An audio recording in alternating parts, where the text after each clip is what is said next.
he has other million sellers.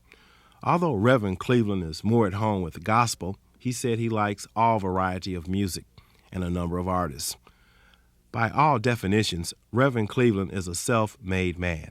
Born and raised in Chicago, he taught himself music and began writing and performing gospel music in his early teens.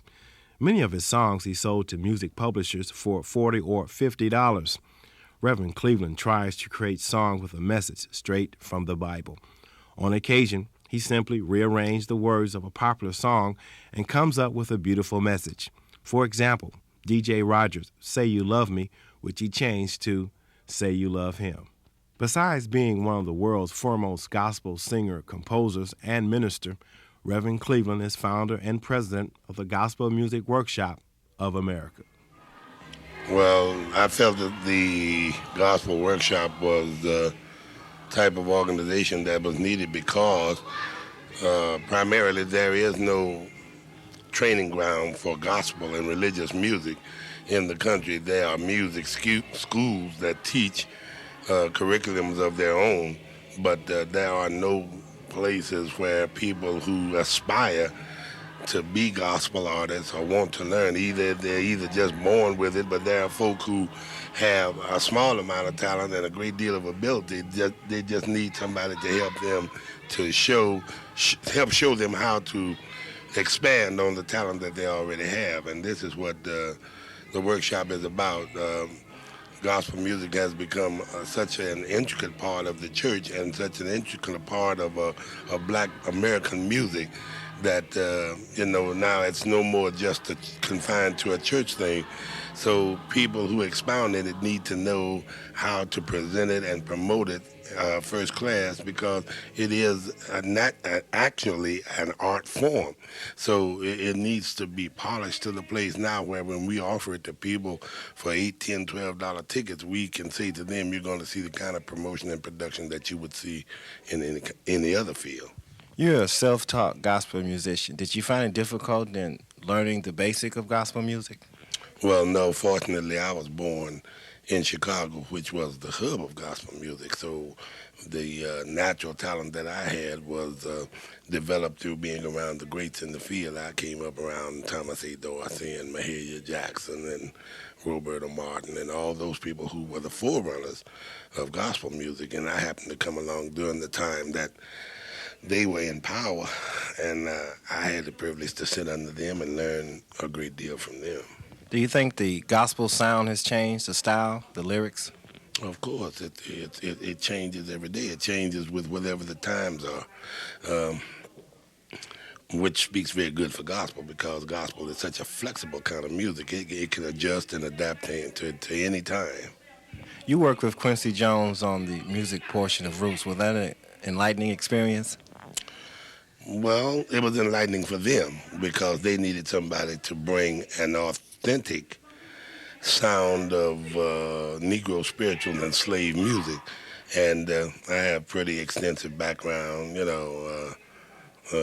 Negro spirituals. And once I knew the type of setting they wanted for the TV series, it wasn't hard to put it together. Gospel music is coming to its own in the 80s. Why is the resurgence of gospel music? People are saying that, but I don't see that it was ever dead.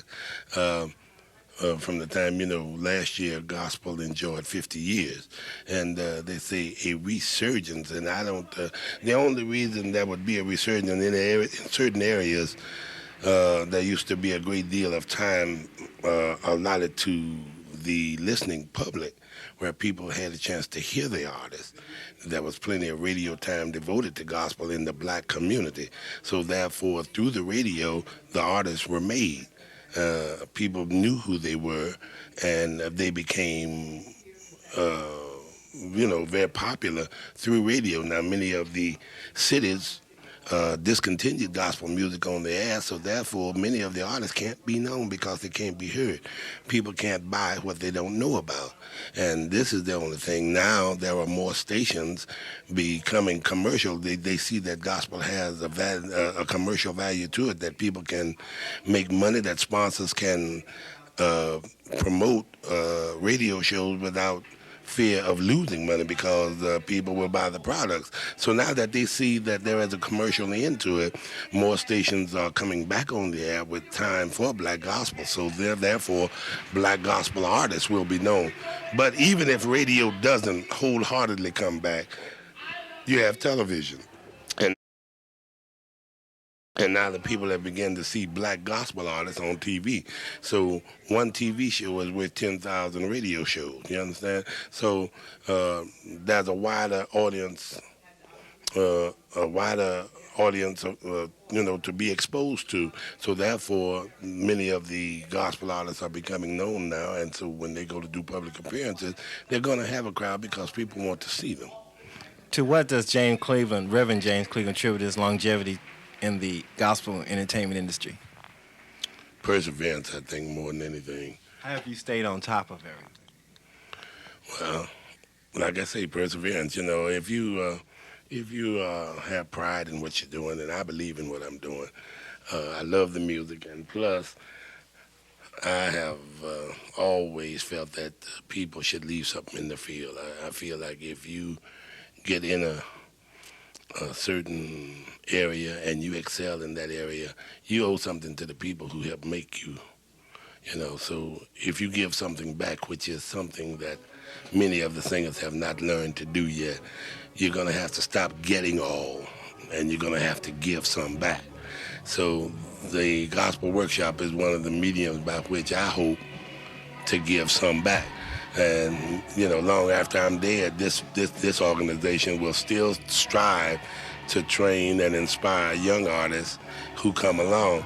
But, you know, wherever gospel goes after my lifetime, they'll never be able to mention gospel, not in a historical trend, without mentioning me, because I'm going to try to leave something here that they'll know me by.